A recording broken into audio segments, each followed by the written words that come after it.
بسم اللہ الرحمن الرحیم۔ السلام علیکم ورحمۃ اللہ وبرکاتہ۔ حضرت عبداللہ بن عمر رضی اللہ تعالی عنہما روایت کرتے ہیں کہ رسول اللہ صلی اللہ علیہ وآلہ وسلم نے ارشاد فرمایا، بندہ کسی چیز کا ایسا کوئی گون نہیں پیتا جو اللہ تعالیٰ کے نزدیک غصے کا گون پینے سے بہتر ہو، جس کو وہ محض اللہ تعالیٰ کی رضا کے لیے پی جائے۔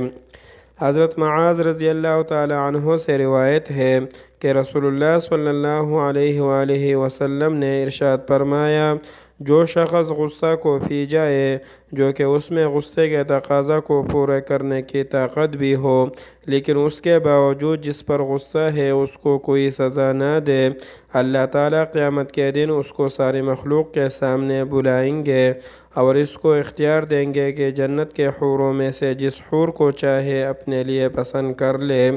حضرت انس بن مالک رضی اللہ تعالی عنہ سے روایت ہے کہ رسول اللہ صلی اللہ علیہ وآلہ وسلم نے ارشاد فرمایا، جو شخص اپنی زبان کو روکے رکھتا ہے اللہ تعالیٰ اس کے عیوب کو چھپاتے ہیں، جو شخص اپنے غصے کو روکتا ہے اور پی جاتا ہے اللہ تعالیٰ قیامت کے دن اس سے اپنے عذاب کو روکیں گے، اور جو شخص اپنے گناہوں پر نادم ہو کر اللہ تعالیٰ سے معذرت کرتا ہے یعنی معافی چاہتا ہے، اللہ تعالیٰ اس کے عذر کو قبول فرما لیتے ہیں۔